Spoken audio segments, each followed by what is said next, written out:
오늘도 주님의 은혜가 우리 모두에게 넘치길 바랍니다. 우리는 오늘까지 4번에 거쳐서 오직 성령이 너희에게 임하시면 너희가 권능을 받고 예루살렘과 온 유대와 사마리아와 땅끝까지 이르러 내 증인이 되리라 라는 이 예수님의 명령이 이루어지는 사도행전을 지도력과 인도하심과 기도와 성령이라는 주제로 함께 살펴보고 있습니다. 오늘은 마지막으로 바울의 변주를 함께 살펴보려고 합니다. 그런데 어제 제가 한 에피소드를 여러분과 좀 나누면 좋을 것 같습니다. 어제 전심 식사를 박석봉 강도사님과 함께 이렇게 식사하고 1대1로 이렇게 대화하는 그런 시간을 가졌습니다. 강도사님이 오늘 저녁에 금요복음 집회에서 처음으로 말씀 전하고 기도회를 인도하시거든요. 네, 강도사님이 본문을 사도행전으로 정했다고 이렇게 말씀하시는 거예요. 그리고 약간 스포일을 하셨습니다. 뭐냐면 이제 브리스길라와 아굴라 본문을 다루게 되는데 그들이 이제 핍박을 받아서 로마에서 이제 다른 지역으로 이동하게 되는데 거기에서 바울을 만나서 하나님을 섬기게 되거든요. 근데 그것은 성령님의 또 다른 변주라는 생각이 든다라는 그런 말씀을 나누면서 생각해 보면 우리 일상에서 이번 주 우리가 봤던 빌립처럼 그다음에 또 한편에 베드로처럼 그리고 오늘 보는 바울처럼 막 성령님께서 강력하게 끌어가시면서 느껴질 정도로 그렇게 인도함 받거나 막 음성을 듣거나 그러지는 않잖아요. 그렇게 좀 와닿지 않는 경우가 많은데 그런 의미에서는 너무나 그냥 일상 가운데 하나님 어떻게 역사하시는지를 함께 보면서 기도하고 싶다라는 말씀을 듣고 나서 되게 좋았습니다. 너무 행복했습니다. 왜냐하면 어제 전한 말씀처럼 베드로만이 아니라 고넬료도 기도를 통해서 주의 환상을 보고 말씀을 듣는 것처럼 이렇게 풍성한 말씀이 교회에 나눠진다는 게 담임 목사로서 굉장히 행복하고 즐거운 일인 것 같습니다. 오늘 저녁에 있을 금요복음 집회와 또 박강도사님을 위해서 기도하시고 또 함께 참여하고 하나님의 은혜를 누렸으면 좋겠습니다. 이제 바울의 변주를 함께 감상해 보도록 하겠습니다. 오늘 본문 이전에 아주 중요한 장면 하나가 있다는 걸 꼭 언급하고 싶습니다. 13장을 보면 예수님을 믿고 따르는 자들을 그리스도인이라고 부르기 시작한 그렇게 지칭하기 시작했던 안디옥 교회에서 일어난 중요한 사건이 13장에 나옵니다. 안디옥 교회가 바나바와 바울을 따로 세워서 선교사로 파송하는 사건이 13장에 나오는데 이게 선교 역사 예루살렘과 온 유대와 사마리아와 땅끝까지 진행된 이 선교 역사에서 굉장히 중요한 사건입니다. 네, 그런데 그 과정을 담은 말씀이 굉장히 인상 깊어요. 이렇게 말씀합니다. 주를 섬겨 금식할 때 성령이 이르시되 내가 불러 시키는 일을 위하여 바나바와 사울을 따로 세우라 하시니 이에 금식하고 기도하고 두 사람을 안수하여 보내니라 라는 이 말씀입니다. 말씀 안에 지도력과 인도하심, 기도와 성령이 다 들어가 있죠. 이 주제가 이 안에 변주되고 있죠. 그래서 저는 이번 그 설교 시리즈의 표현을 그대로 빌어서 사용해 본다면 이 사건을 안디옥 변주라고 부를 수 있을 것 같아요. 안디옥 교회가 이런 변주를 하고 있다라는 것이죠. 그래서 특별히 교회가 돋보여요. 이 안디옥 변주에는 기둥으로 사역했을 바울과 바나바를 보내라는 성령님의 인도하심에 금식과 기도로 응답하잖아요. 그리고 성령님을 쫓게 되잖아요. 굉장히 중요한 본문이다라는 생각이 듭니다. 이렇게 파송받은 이제 바울과 바나바는 1차 선교 여행을 소아시아 지역, 지금의 터키 지역을 중심으로 이제 선교를 하게 됩니다. 그리고 그것이 다 마쳤어요. 그리고 오늘 본문은 2차 선교 여행 중에 일어났던 아주 중요한 또한 사건입니다. 지금까지 계속 다뤘던 내용은 선교 역사의 방향을 전하는 사건에서 성령의 역사를 이 주제를 살펴본 것이거든요. 오늘 본문도 그런 본문입니다. 바울의 선교 여행이 아시아가 아니라 유럽으로 방향을 튼 그런 사건이기 때문에 굉장히 중요해요. 근데 정확한 워딩과 제가 출처는 알 수 없지만 제가 이 사건을 두고 했던 언제 신학교에서 강의를 들었던가요? 언제 들었던 정확한 그 기억이 남는 말이 있어요. 바울을 태운 배에는 유럽의 문명이 실려 있었다라는 이런 표현입니다. 왜냐하면 그가 가진 복음, 기독교가 사실상 유럽의 역사를 전환시킨 사상과 문화를 전환시킨 일이었기 때문에 이 배 안에 유럽의 문명이 실려 있었다라는 표현은 과한 표현이 아닌 것 같습니다. 만약에 역사의 가정은 없지만 만약에 아시아로 좀 와가지고 바울이 한국에 왔다, 극동까지 왔다 그러면 어떻게 됐을까 막 생각한다면 굉장히 많이 바뀌었을 거라는 생각을 해보게 되잖아요. 그런 것 같습니다. 근데 16장 이 6절 이하의 내용이 보여주는 것을 간단히 말하면, 첫 번째, 바울의 원래 계획은 소아시아 중심의 선교였다, 그 방향이었다라는 걸 알려주고 있습니다. 바울의 계획대로 바울은 있잖아요, 계획대로 진행하기에 애썼다라는 표현을 씁니다. 그러니까 굉장히 여기에 힘썼습니다. 두 번째로 보여주는 건, 그러나 성령님이 이걸 막으셨습니다. 유독 이런 식으로 표현해요. 그냥 안 됐다라는 표현이 아니라 성령님이 막았다라고, 이렇게 성령님이 여기서 인격적으로 이 모든 걸 막았음을 보여주고 있습니다. 흥미로운 표현이죠. 성령님이 아시아에서 말씀을 전하지 못하게 하셨다라고 이렇게 표현하고 있습니다. 성령님의 인도하심에 되게 둔감한 사람들은 아마도 이렇게 말할 수 있을 것 같아요. 아니, 말씀을 어디에서 전하는 게 뭐가 중요해요? 말씀을 전하는 게 중요하지, 뭐 그렇게 말씀 전하는 장소까지 기도하면서 고민하냐고, 그럴 필요 없는 것 같다고, 아니 그걸 왜 막냐고, 어디서나 전하면 되지, 이런 식으로 말할 수 있을 것 같습니다. 근데 여기에 대해서, 아니 때를 어떤지 못 어쩐지 말씀을 힘써 전하라고 했는데 라까지 더하면 좀 분별이 어려운 말씀 아니에요? 성령님이 말씀을 그 지역에서 전하지 못하도록 막았다. 뭐 오늘날 이걸 우리가 분별하기는 어려운 말인 것 같아요. 그렇죠?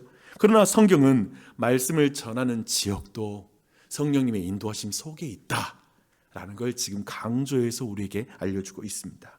이에 대한 좋은 예가 16장 안에 있어요. 16장을 여러분 보시면 이제 유럽의 첫 도성으로 가거든요. 빌립보라는 그런 도성에 가게 되는데, 기도하는 곳으로 사도 바울이 가다가 점치는 귀신이 들린 여종을 만나게 됩니다. 그런데 이 여종이 계속 바울 일행을 쫓아다니면서 그들의 사역들을 사람들에게 막 알리는 거예요. 근데 성경에 보니까 여러 날 그렇게 그를 쫓아다니면서 이렇게 행동하니까 사도 바울이 심히 괴로웠다라고 이렇게 성경에서 표현하고 있습니다. 그래서 그 귀신을 내어 쫓습니다.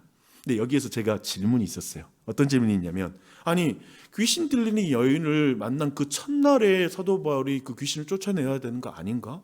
왜 여러 날 이렇게 괴로움을 받고 왠지 수동적으로 안 되겠다 싶어서 쫓아내는 것처럼 그리고 있지? 왜냐하면 그 한 영혼이 귀신에 사로잡혀서 고통당하고 있는 것이라면 하루빨리 그냥 빨리 그러고 쫓아내주는 것이 맞지 않나? 라는 그런 질문이 생기는 그 장면이었습니다.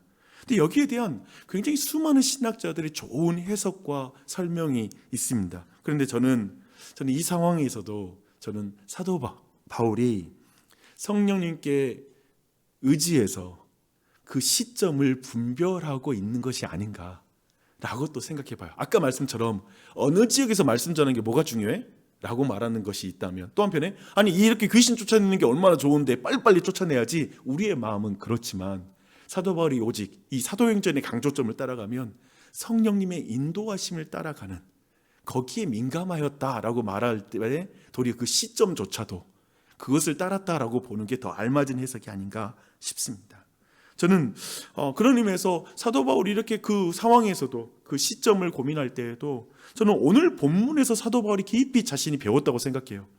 그러니까 좋은 일이라고 해서 그는 어떤 시점도 내가 결정하고 내 마음대로 좋은 일 하는 것이 아니라, 교회 사역도 그렇고 뭐든지 이거 좋은 일이니까 내 기분대로 내 생각대로 막 이렇게 하는 경향이 강하잖아요. 아니 좋은 일인데 왜 막아요? 뭐 이런 식이잖아요. 근데 그런 게 아니라 이것 또한도 성령님께 민감했다라는 걸 오늘 본문에서 사도 바울이 배웠다라는 생각이 듭니다. 사도는 아시아로 가고자 애쓰는 거예요. 그런데 예수님의 영이 허락하지 않는 거예요. 흥미로워요. 예수님의 영이 허락하지 않았다라고 또 이렇게 표현해요. 성령님을 예수님의 영. 예수님이 성령님을 통해 인격적으로 지금 통치하고 있다라는 걸 강조하는 표현이 예수의 영이에요. 여러분, 예수의 영이 충만하기 바랍니다. 예수의 영이 충만하면 오늘 예수님의 통치를 받는 거예요. 그것을 우리는 강구하시는 거죠. 주 안에 사랑하는 여러분, 예수님이 오늘도 성령님을 통해 인격적으로 우리를 다스리고 계심을 믿어야 합니다. 그런데 오늘 본문을 잘 보면 사도 바울은 상황이 막히는 과정을 성령님이 막으시는 것으로 바로 알아차리지 않았다라는 게 오늘 본문에 잘 나타납니다. 이럴 때 하나님은 상황을 거듭해서 막으시는 것 같아요. 그러니까 삶을 통해서 여러 가지 사인을 주는데 우린 잘 못 그걸 바로 알아차리는 게 보통 일이 아니라는 거예요. 제가 말씀드리고 싶은 것은 사도 바울도 바로 알아차리기 힘들 정도로 상황을 통한 말씀은 우리가 알아듣기 힘듭니다. 방향을 방향을 바꾸게 하려면 먼저 멈추게 해야 되기 때문에 자꾸 막는 거예요. 제가 보니까 인생은 방향 그 방향 그대로 가면서 방향 못 고칩니다. 그렇지 않겠습니까? 멈춰야 방향이 전환이 되는 것이죠. 인생에서 우리는 이런 일을 경험하는 것 같아요. 하나님은 우리의 방향을 변화시키기 위해 자꾸 그 일을 멈추게 하실 것입니다. 뭔가 아마도 그 방법은 때로는 실패일 수 있겠죠. 좌절일 수 있겠죠. 하는 일마다 안 되는 거야. 그것이 하나의 방향을 멈추는 계기가 될 수 있고, 여러 관계가 깨지는 것일 수도 있고, 또한 본인과 가족의 건강이 나빠질 때 그때 겨우 멈추고 방향이 전환되는 경우도 있는 것 같습니다. 그러나 이 상황을 통해서 이렇게 하나님의 인도하심을 확인한다는 건 되게 어려워요.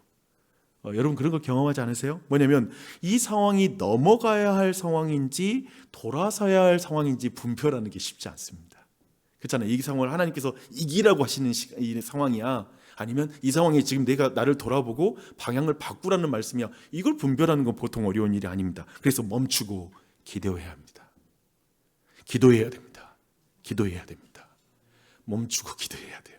하나님 이게 무슨 뜻입니까? 라고 물어야 되는 거예요. 아멘. 그런 의미에서 저도 기도하고 교회도 함께 기도했으면 좋겠습니다. 기도하면 하나님이 보여주는 게 있다는 거예요. 구절을 보십시오. 밤에 환상이 바울에게 보이는 것입니다. 상황이 보여주는 것은 하나님이 보여주는 것을 통해서 확증되죠. 그러니까 상황이 보여주는 메시지는 하나님의 환상을 통해서 확증된다는 거예요. 하나님의 말씀을 통해 확증되는 줄 믿습니다. 이걸 보여주고 있죠. 근데 그 환상은 마게도냐의 한 사람이 나타나서 이제 사도 바울에게 와달라고 청하는 그런 환상이었습니다. 참 흥미롭죠. 이렇게 성령님 인도하자는 거예요. 바울아, 유럽으로 방향 틀어라 라고 말씀하지 않고, 저 마게도냐에 너를 기다리는 영혼이 있다라고 하는 메시지를 마게도냐 사람을 등장시켜서 그 사람을 통해서 와달라고 부탁하는 형태의 이 인도하심이 되게 인상 깊었어요.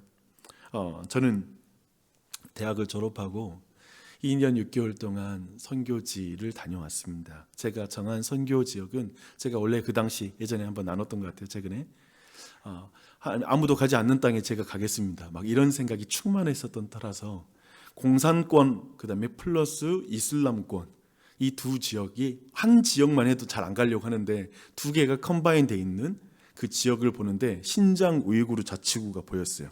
그래서 이제 대학교 졸업하고 첫 선교 여행으로 이 신장 우이구르 자치구에 아무도 없는 선교단체에 찾아가가지고, 저도 모르는데 그 선교단체 가서 그쪽이 가는 팀이 있는 거예요.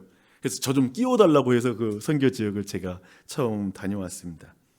근데 그게 제 첫 해외 여행이기도 했거든요. 처음 해외 나가본 여행, 그 여행이 있어요. 근데 그 여행은 선교지를 저는 확인하려고 하는 여행이었죠. 마음속으로 이 지역이 맞는지를 확인하려고 그 지역에 갔습니다. 근데 여행하는 내내 하나님께 계속 질문했죠. 이 지역이 맞습니까? 이 지역이 맞습니까?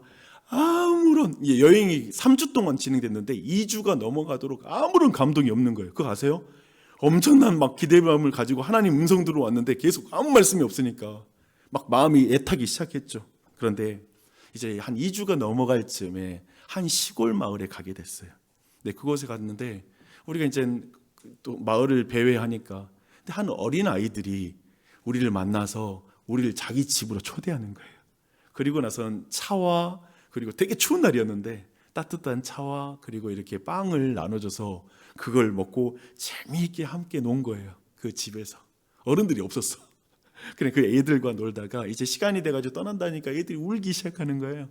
아쉽다고 자고 가라고 그렇게 막 잡더라고요. 근데 이제 애들 우리 가야 된다고 하고 이제 뿌리치고 이제 작은 버스에, 이제 다마스 같은 그런 버스에 팀이 다 타고 창문 밖을 보는데 밖은 눈이 다 내려 있고 이제 창문도 이제 얼어 있는 그런 거 있잖아요. 그걸 깨고 밖을 보는데 계속 눈물이 나는 거예요. 막 눈물이 나는 거예요. 애들의 사랑을 받은 것 때문에 그런 마음 들면서 제 마음에 이런 마음이 입에서 나오는 거예요. 내가 이 지역으로 다시 올게. 하나님, 내가 이 지역에 다시 오겠습니다. 라는 마음이 제 안에 오더라고요. 하나님의 부르심은 그런 것 같아요. 내가 사랑할 대상을, 내가 사랑을 베풀 대상을 찾는 것이 하나님의 부르심이 아니라 마치 사랑받을 사람들이 나를 선택하는 것 같은 부르심. 와달라, 나 좀 도와달라. 그것을 느껴지는 곳, 그곳이 하나님의 부르심이 아닌가, 그것을 경험했던 순간이었습니다. 목사도 우리 모두도 마찬가지인 것 같습니다. 이번에 빛가람 어린이 대잔치를 하잖아요.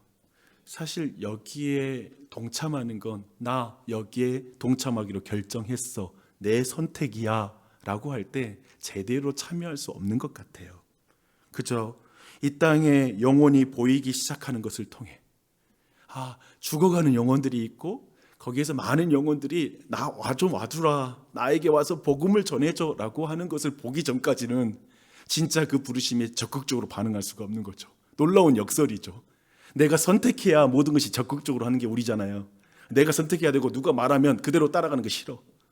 마치 이런 느낌. 내가 선택해야지 진짜 사역이지. 그게 아니라 와달라 라고 요청하는 그 모습을 볼 때에만 진짜 우리는 거기에 적극적으로 참여할 수 있는 것이죠.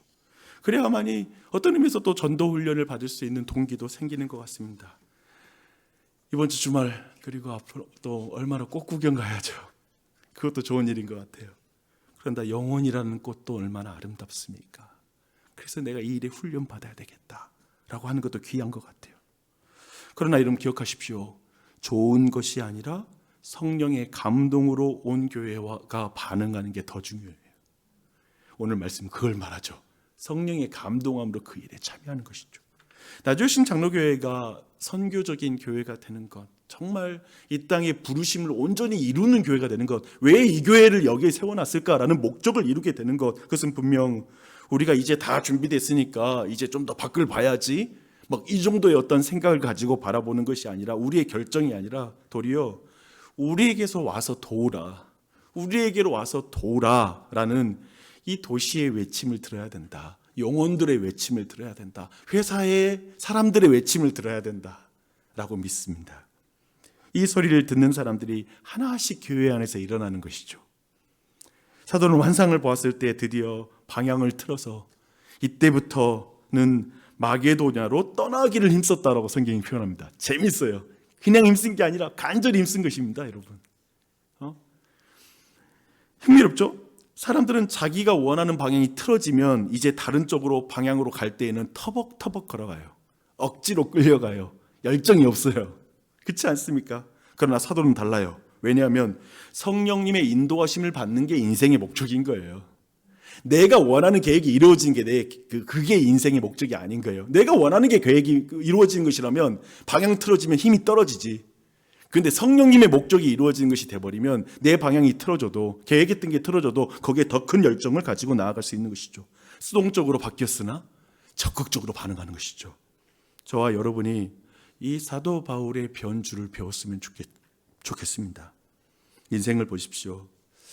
많은 경우에 내가 생각했던 인생의 계획대로 펼쳐지지 않는 것 같습니다. 그런데 그 자리에서 최선을 다하십시오. 그 자리에서, 거기서 성령님을 쫓으십시오. 이걸 꼭 기억하십시오. 그 자리에서 이제 이 상황에서 복음을 드러내라, 복음을 전하라, 우리를 부르신 줄로 인정함이러라. 인정하는 거지. 그래, 이 상황 속에서 하나님이 날 복음 전하라고 부르신 거야. 이 상황에서 내가 복음을 드러내도록 날 부르신 거야. 인정하자. 인정이 잘 안 되는 거야. 이 상황은 아닌 것 같은데요, 이 상황은 좀 바꿔주세요 라고 자꾸 나오는데, 그 상황을 받아들이는 것, 인정하고 그 가운데 나아가야 되는 줄 믿습니다. 아멘. 사도 바울이 2차 선교 여행에서 성령의 인도하심으로 이렇게 유럽으로 방향을 튼 사건은 단순한 계획 변경이 아니라 하나님의 인격적인 인도하심과 백성에 대한 사랑이 만든 변주죠. 하나님 사랑과 이웃 사랑이 만들어낸 변주입니다. 성령의 막으심, 예수님의 영의 다스리심, 환상을 통한 부르심은 결국 누구를 사랑할 것인가 라는 질문에 대한 응답이기도 한 거예요. 바울은 자신의 계획이 막혔을 때 억지로가 아닌 힘써 하나님의 방향을 따랐습니다. 우리도 일상의 실패와 멈춤 속에서 하나님의 이런 인도하심을 분별하는 그런 은혜가 있길 바랍니다. 그리고 담대히 순종하는 여러분이 되시기를 예수님의 이름으로 축원합니다. 그래서 몇 가지 질문을 여러분 한번 묵상해 보세요. 나는 최근 어떤 계획이 막히거나 틀어졌을 때 그것을 성령님의 인도하심으로 받아들였는가, 아니면 단순한 실패로 여겨졌는가? 나에게 지금 와서 도우라고 외치는 사람은 누구인가? 나는 그 부르심에 어떻게 반응하고 있는가? 내가 계획하고 하지 않았지만 하나님께서 이끄신 자리에서 억지로가 아니라 기쁨으로 나는 순종하고 있는가? 이런 걸 돌아보며 나아갔으면 좋겠어요. 그리고 이 아침에 이런 기도를 드려보십시오. 하나님, 제가 상황 속에서 주님의 인도하심을 분별할 수 있는 영적인 민감함을 주시옵소서. 성령님, 저에게 부르심의 환상을 보여주시고 누군가의 외침에 귀 기울일 수 있는 마음을 부어주시옵소서. 예수의 영이 나의 삶을 통치하고 그 인도하심을 따라 기쁨으로 순종하게 하여 주시옵소서. 그렇게 나아가는 이 한날이 되시길 바랍니다. 오늘 나라와 민족을 위해서 기도하는 것 놓치지 마시고, 또 오늘 아주 중요한 우리 민족의 역사의 순간인 것 같습니다. 기도해 주시고, 또한 여러 우리 교회 안에 아픈 환우들을 위해서도 기도해 주시고, 그리고 또한 저도 이제 안식월로 들어가는데요, 여러분 기도해 주시고, 여러 가지 하나님께 민감할 수 있도록 기도해 주시고, 교회도 함께 기도하며 주님께 반응할 수 있도록 계속 기도해 주시기를 부탁드리고 또한 부탁드립니다. 이제 기도하겠습니다.